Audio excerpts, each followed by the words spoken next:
Madame la Présidente, mes chers collègues, je suis toujours effaré que les interventions liminaires bloquent les débats et les échanges entre nous. Et qu'avant même que les sujets soient vraiment portés et exprimés par les rapporteurs de la majorité, les prises de position définitives soient prises.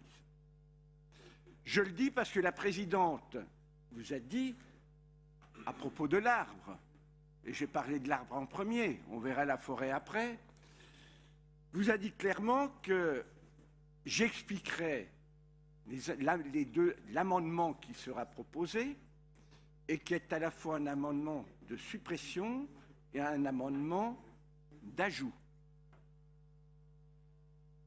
J'ai participé, comme je le fais régulièrement, à l'Assemblée du Césaire, il y a avant-hier. J'ai été marqué par 2 ou 3 interventions où le mot anxiogène a été exprimé par plusieurs des intervenants.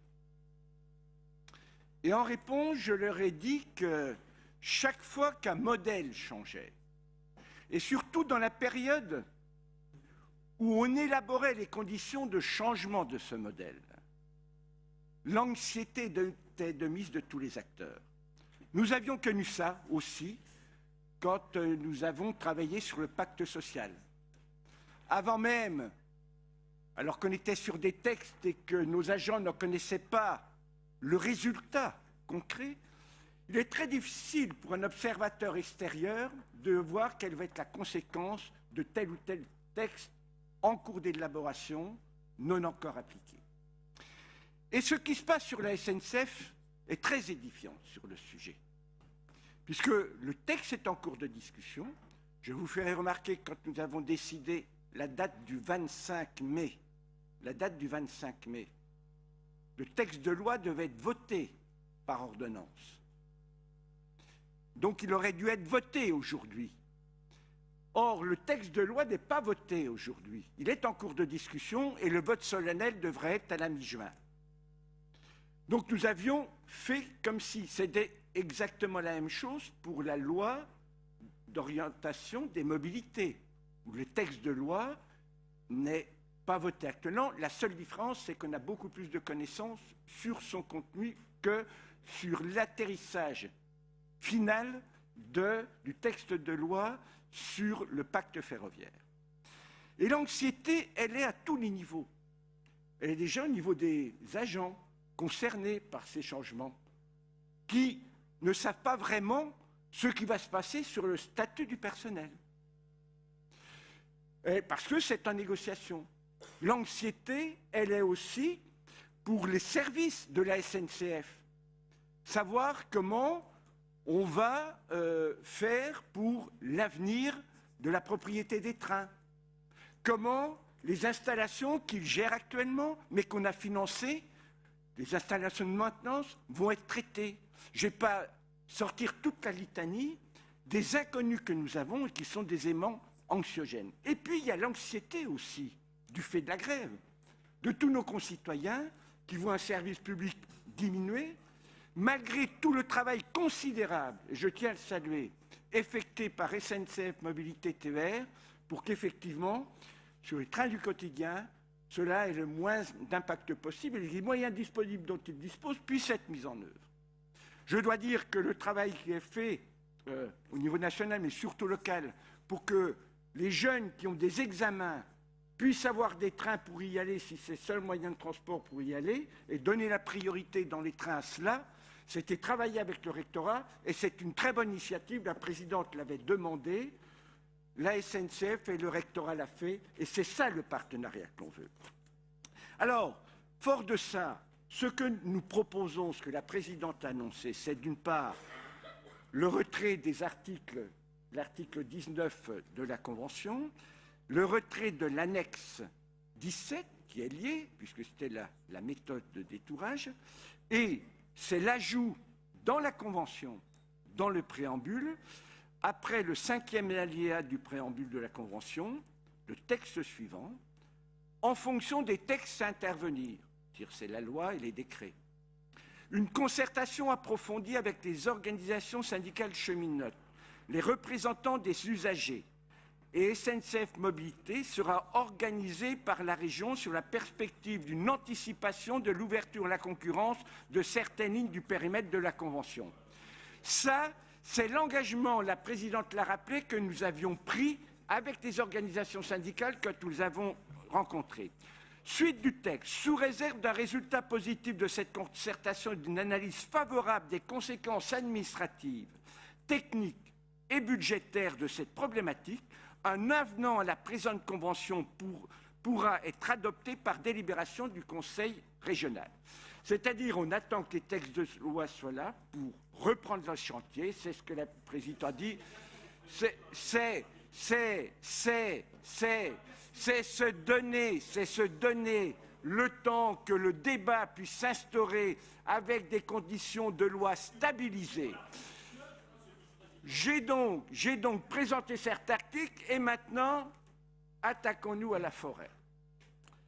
Alors, non, mais, alors, Monsieur Sauvadet, si vous permettez, je vais continuer mon intervention qui porte sur la mobilité partout et pour tous, qui est quand même l'engagement que nous avions pris collectivement. Et quand j'ai entendu les interventions d'un certain nombre de nos collègues dans les propos liminaires, je me dis qu'on est vraiment nul en communication. Parce que, ben oui, ben je reconnais mes tares. Parce que ce qu'ils réclament, ce qu'ils rêvent, nous vous le proposons. Nous vous le proposons, et je vais essayer à travers mon propos, que je vais essayer de concentrer sur l'essentiel, puisque vous avez un avis sur la Convention, c'est que vous avez déjà tout lu, les 700 pages, et puis les autres rapports qui sont liés. Donc nous avons voulu, avec la présidente, présenter un seul rapport sur la thématique des mobilités, et je l'ai dit, je leur ai dit, je regrette que dans la problématique du gouvernement, il n'y ait pas eu un débat sur la loi d'orientation des mobilités qui va remplacer la loi d'orientation des transports intérieurs et la LOTI de 82, que ce débat n'ait pas eu lieu avant, pour fixer le cadre, comme je vais vous le faire. Je regrette aussi que la partie de programmation des investissements, la loi de programmation des investissements, que les régions réclamaient, qui va être une des parties de la loi d'orientation des mobilités, n'ait pas été posée dans le débat démocratique national avant que l'on parle de ce qui est un outil de tout cela, à savoir la SNCF et son devenir en perspective de la déclinaison du 4e paquet ferroviaire. Alors, je pense que le courage, c'est d'aller à l'idéal et de comprendre le réel. C'est Jaurès qui le disait. L'idéal, c'est la mobilité partout et pour tous, la mobilité avec le bon moyen de transport, au bon endroit, au bon moment, à un coût soutenable pour la collectivité, mais à un prix acceptable pour le voyageur. Emmène-moi là où je veux, comme nous le disons avec notre marque de mobilité Mobigo. Car la mobilité, c'est la liberté de vivre, de se former, de travailler, de se divertir, en un mot, de faire société. Le réel des citoyens auxquels la société n'offre pas la même chance de pouvoir se déplacer. Des services de mobilité performants pour les uns et rien ou peu pour d'autres, selon le lieu d'habitation, en secteur urbanisé ou en habitat diffus, en quartier enclavé ou en cœur de ville, en zone dense ou non, en zone de plaine ou en zone de montagne, selon les vicissitudes de la vie aussi, chômage, maladie, mobilité réduite, handicap. Les rencontres territoriales qui ont été menées par mes collègues, par bassin d'emploi-formation, ont montré une forte attente sur le sujet des mobilités, le fameux premier ou dernier kilomètre. Le réel, Ce sont aussi de nouvelles technologies qui améliorent le service des uns tout en étant inaccessibles à d'autres. Des zones blanches, trop nombreuses, sans solution de mobilité durable. Tout cela nourrit des ruptures territoriales et sociales de plus en plus fortes et de moins en moins acceptables par les territoires et les populations concernées. Le réel, c'est aussi le fait que le transport représente le second poste en termes d'émissions de gaz à effet de serre. Il est source de nuisances très importantes. L'usage autosoliste du véhicule automobile, on a en moyenne un peu plus d'une personne par véhicule en France. C'est un gâchis pour notre planète. Le réel, ce sont aussi de nouvelles énergies qui commencent à poindre pour les transports, sans pour autant avoir atteint leur degré d'équilibre économique et de maturité.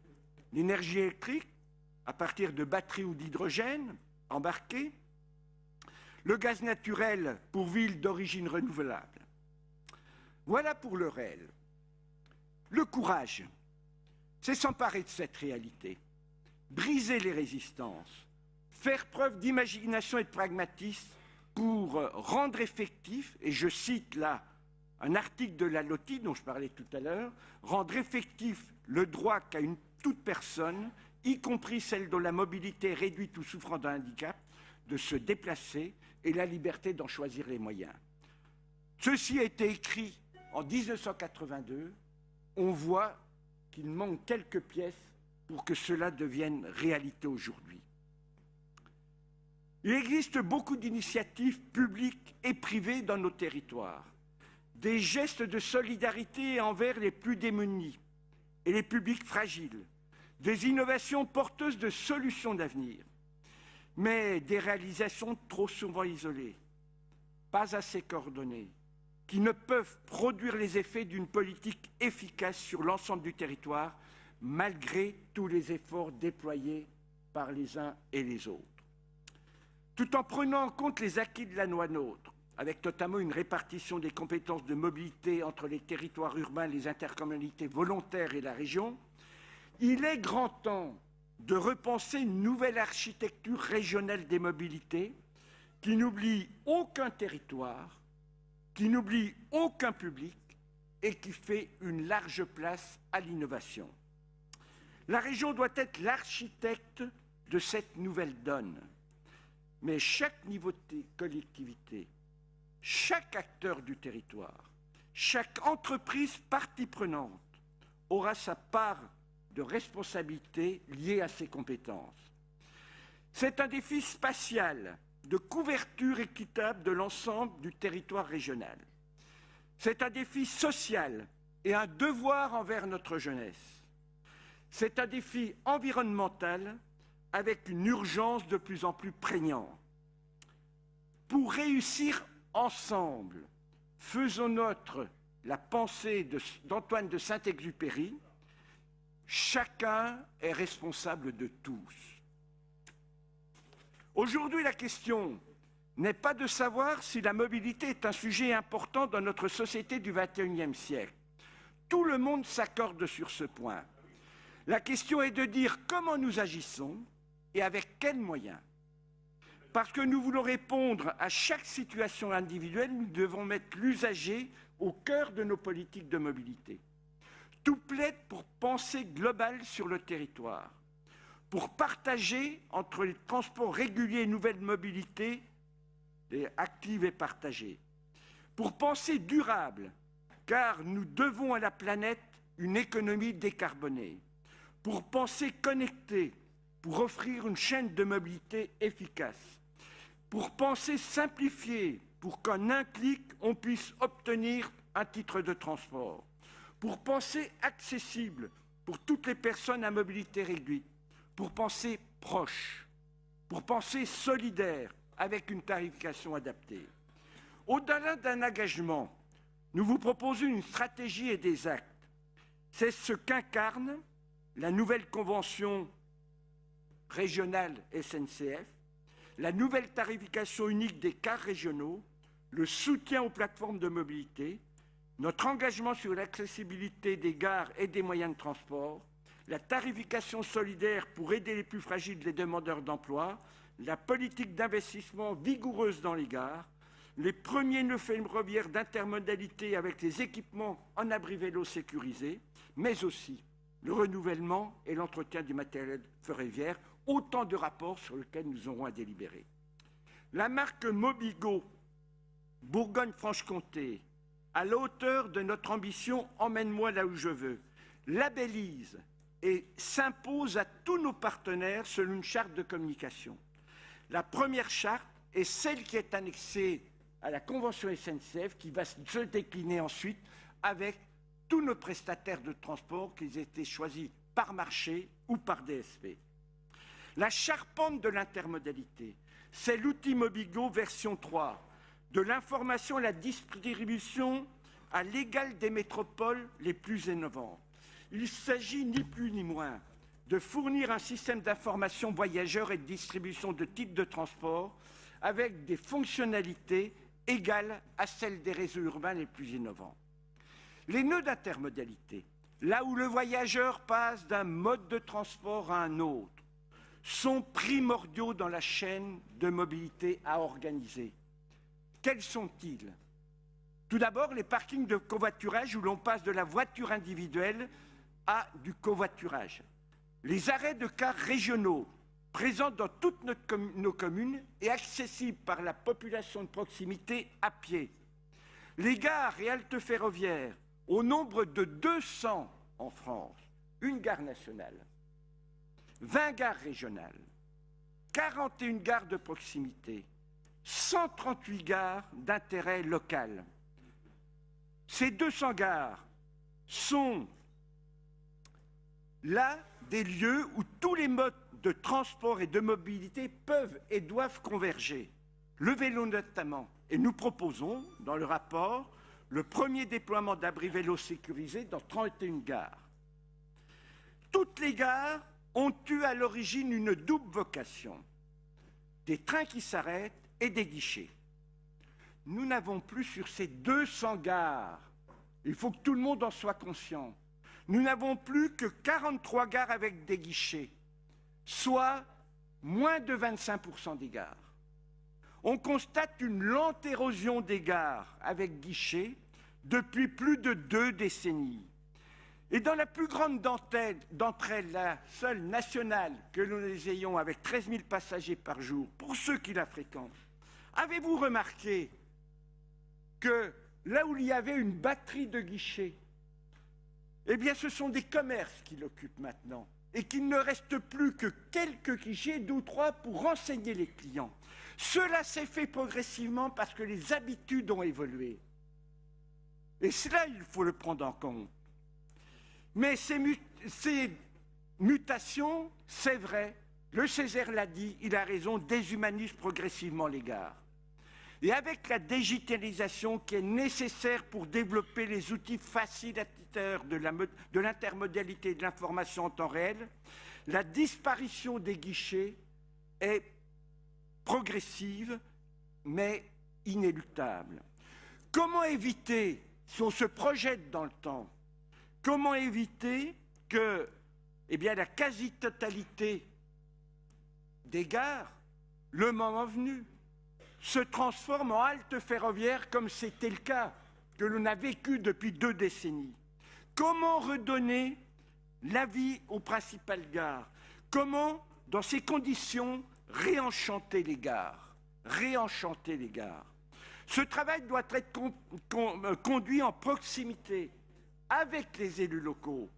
Plusieurs d'entre vous, maires de communes, ne souhaitent pas vivre des décisions unilatérales prises par la SNCF, mais je corrige, avec l'assentiment plus ou moins appuyé de la région en matière de fermeture de guichets. C'est pourquoi nous allons vous proposer un amendement dans le rapport 4.2, le paragraphe 56.2, qui porte justement sur l'avenir des distributions des titres de transport.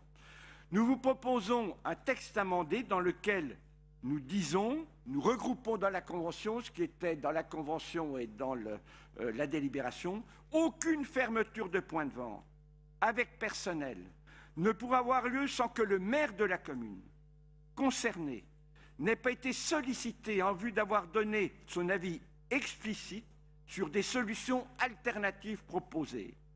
La décision finale relève de la seule compétence de la région. Mais parce que les gares sont des nœuds essentiels de l'intermodalité, la région ne procédera à aucune suppression de guichets sans avoir l'accord du maire sur les solutions alternatives proposées. Et quand nous disons ça, c'est un engagement fort que nous prenons, mais il va y avoir du boulot. Il va y avoir du boulot de concertation, de discussion, et cela, nous entendons le mener parce que le dialogue avec les territoires doit avoir lieu. Sur ce sujet, nous voulons que la transparence soit totale. C'est pourquoi nous communiquons publiquement la liste des gares susceptibles d'être concernées par la démarche de co-construction de solutions alternatives. Ça, c'est une convention, un engagement d'un nouveau genre. Et j'espère que nous aurons les partenariats nécessaires pour le mener. Dans de multiples domaines, nous le verrons. Nous innovons et nous anticipons. Le travail que nous avons fourni est venu nourrir la position de Région de France. Nous espérons que la future loi d'orientation des mobilités, qui aurait dû être présentée au Conseil des ministres le 16 mai, voilà, on tient notre calendrier, le gouvernement un peu moins, nous espérons que cette LOM nous donnera tous les moyens d'exercer les compétences d'autorité organisatrice de mobilité régionale. En anticipation de la loi qui nous donnera compétence sur les mobilités, sur l'intégralité du territoire non couvert par une autorité organisatrice de mobilité, nous ferons appel au volontariat des territoires pour co-construire avec eux une offre de solutions de mobilité sur leur territoire. Une première liste pourrait être arrêtée au mois de juin. Nous croyons au train. Pour mettre plus de trains, pour conserver, voire améliorer les temps de parcours, il faut des investissements réguliers pour avoir des lignes en bon état. Force est de constater que ça n'a pas été forcément le cas. C'est pourquoi nous rénovons les lignes dans le cadre du contrat de plan État-région d'où nous souhaitons la réalisation en temps et heure. Ligne des Hirondelles, ligne des Horlogers, ligne de Revermont, Paris-Chauffaille qui a été réalisée. Nous avons obtenu de Grand Est que Grand Est revienne sur sa décision de fermer la ligne Lure-Épinal, ce qui était confirmé par un nouveau président de Grand Est et son vice-président au cours d'une rencontre avec la présidente à Région de France. C'est un acquis. Cette ligne sera sauvée. Mais je voudrais dire qu'il n'y a pas de petites lignes, mais un réseau composé de lignes nationales, de lignes régionales et de lignes locales, et qu'elles ont tout un intérêt et une fonctionnalité par rapport au territoire. Exit le rapport Spinetta. Nous poursuivrons les réalisations prévues au contrat de plan dans l'intérêt des voyageurs. Nous avons agi auprès du gouvernement avec Région de France pour que le scénario 2 présenté par le Conseil d'orientation des infrastructures soit retenu dans la stratégie de financement des infrastructures. Un scénario qui prévoit 3 milliards d'euros d'investissements financés par l'Agence de financement des infrastructures et de transport de France, AFIT. Fléchés chaque année, parce qu'on ne peut pas avoir des engagements qui sont pris en programmation pluriannuelle sans avoir les crédits de paiement annuels fléchés pour qu'il n'y ait pas de dérapage de calendrier. Nous attendons la réponse qui ne devrait pas tarder, ainsi que celle nécessaire à la reprise de la dette de SNCF Réseau, qui est une nécessité. Concernant le réseau non électrifié, le temps de l'interdiction de la traction diesel viendra. Il faut s'y préparer. Le train à hydrogène aura toute sa pertinence. J'espère pouvoir vous proposer à la session de juin le guide de procédure en cours de rédaction chez Alstom pour que dans les 3 ans, nous ayons un train à hydrogène en Bourgogne-Franche-Comté. Il s'agit que tout le monde lève des procédures administratives trop lourdes, que l'État y mette du sien, et c'est réalisable par l'opérateur historique. Auxerre et Tavaux, dont on connaît l'engagement sur l'hydrogène et la production d'hydrogène, et je salue l'initiative de Guy Ferrès, auquel la région s'associe. Il est dans un des 6 territoires reconnus au niveau européen, avec de la production d'hydrogène pour une batterie de 5 bus qui vont être mis en place sur l'agglo d'Auxerre. Venons-en à notre future convention SNCF. Je m'associe à Marguerite pour saluer le travail et l'implication des services sans lesquels un résultat tel que nous le constatons n'aurait pas été possible. Je salue aussi la dizaine d'interlocuteurs de la SNCF, et notamment son directeur, SNCF Mobilité, et M. Guillon, qui est dans l'Assemblée, ainsi que j'ai pas oublié le nom, bon, vous êtes 3, non. Ainsi que Franck Lacroix, directeur national de SNCF Mobilité TER. Parce que nous étions dans une convention d'un autre type, je vais vous le dire, qui ne s'est jamais négociée de cette façon-là. Pour ça que ça a été dur et long. Mais finalement, je pense que le résultat est bon. Eh bien, quand vous avez eu des copiles, des comités de pilotage qui diraient plus de 10 heures, avec des trains à reprendre ou à ne pas reprendre, avec, pour nos services ou pour les agents de la SNCF, des emplois du temps perturbés, familiaux perturbés. Gilles Dacosta a assisté au dernier et a vu la joie de cela, lui qui repartait en vélo, qui était obligé de repartir en vélo à Besançon puisqu'il n'y avait plus de train. Voilà.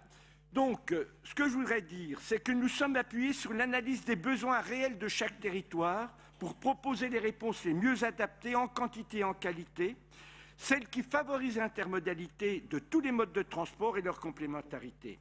Comme dans une délégation de service public, nous sommes partis d'un cahier des charges précis sur le niveau de desserte, sur la qualité de service, sur la régularité, sur le niveau de sanction pécuniaire en cas de non-respect des engagements.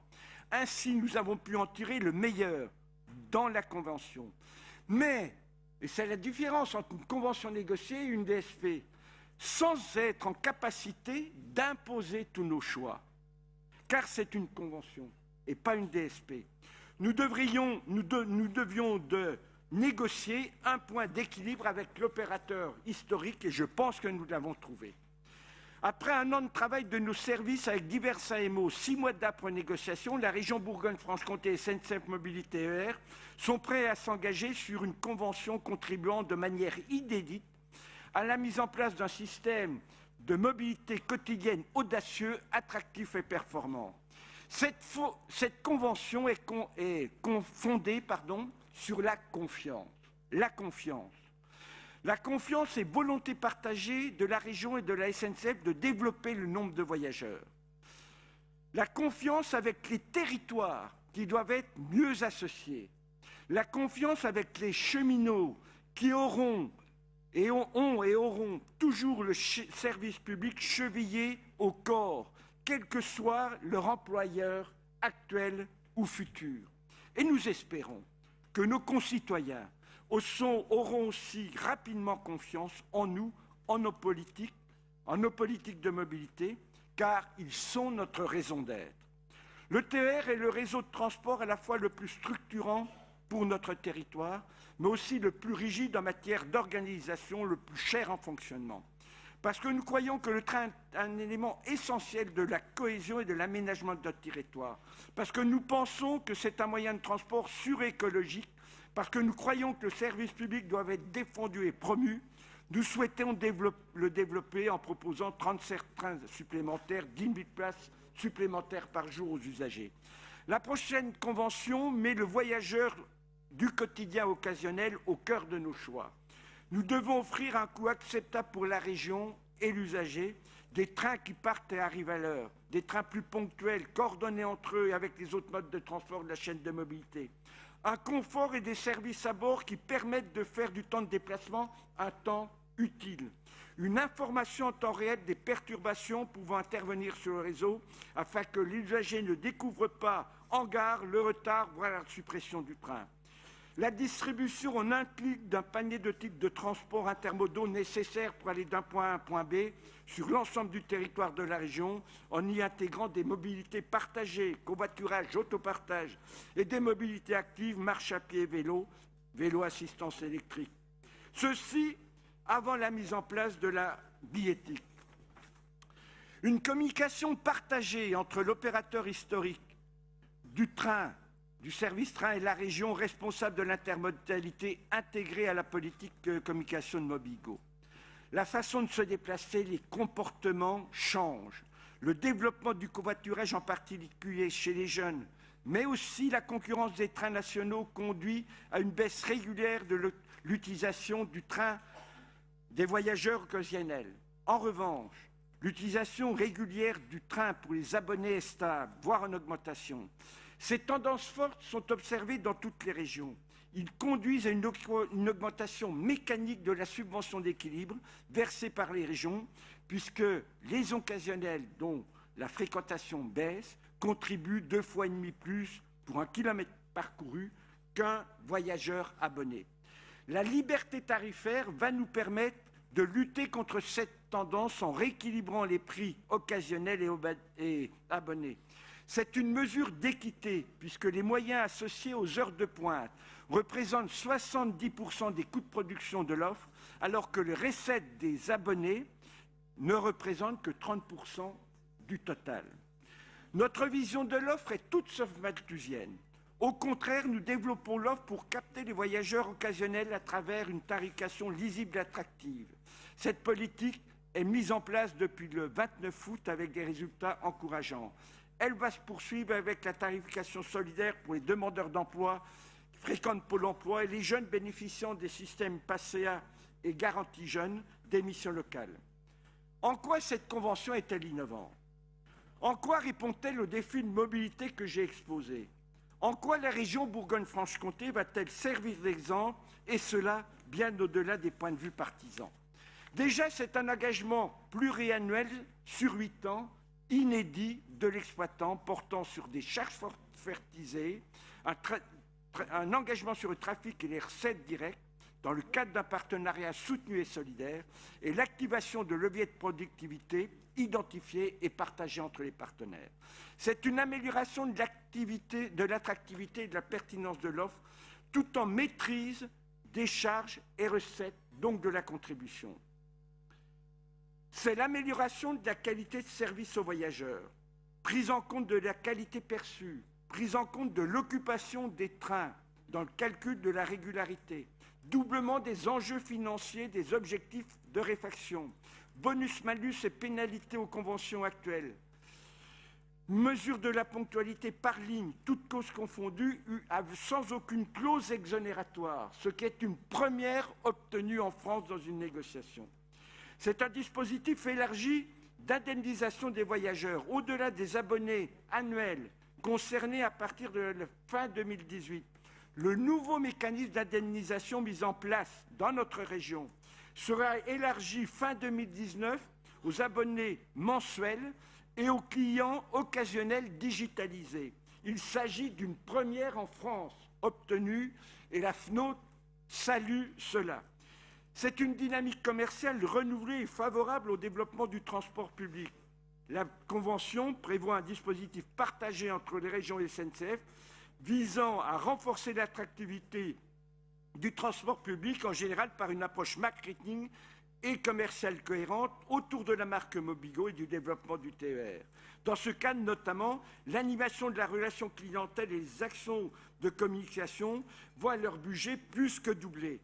Par ailleurs, Mobilité s'engage à fournir gratuitement toutes les données horaires théoriques en temps réel pour le bon fonctionnement de la centrale Mobigo et prend acte de la future commercialisation des titres de transport par cette centrale Mobigo. C'est la concrétisation de la dynamique tarifaire. On a été les premiers à faire ça en août 2017. Nous allons poursuivre, je l'ai dit, sur de nouvelles mécaniques, notamment pour les abonnés à la fin de cette année. Et ce que nous voulons aussi, c'est de faire en sorte d'avoir un suivi réel de ce que cela produit par effet. C'est la mise en œuvre aussi d'un programme pluriannuel d'investissement dans les haltes et les gares. 42 millions sur 8 ans visant à conforter les services offerts en gare en fonction d'une catégorisation déclinée régionalement. Le lancement d'une réflexion pour faire des gares un carrefour de mobilité dans les territoires. Mais attention, quand on parle d'investissement sur les lignes, quand on parle d'investissement dans les gares, attention, travaux. Beaucoup de désordre sur le trafic. Et le travail que nous aurons à faire avec nos concitoyens, avec les voyageurs potentiels, c'est d'expliquer, on va faire beaucoup de travaux pour que ça aille mieux, mais pendant quelques temps, ça va aller moins bien. Je pense aux 6 mois de la fin de l'année 2019, la mise en accessibilité de la gare de Dijon, ou un quai, alors ils vont faire des travaux de nuit en permanence, mais il y a un moment, il faut faire des travaux de jour. Un quai va être totalement supprimé. À débattre, quels sont les trains qu'on va favoriser? Le TGV? Le TER? Voilà, tous ces débats, et il y aura de la casse. Et comment? Oui. Donc, voilà je tiens à le dire maintenant. C'est la priorisation de la lutte contre la faute, de manière à lutter plus efficacement, une nouvelle organisation que nous avons expérimentée, que nous allons généraliser.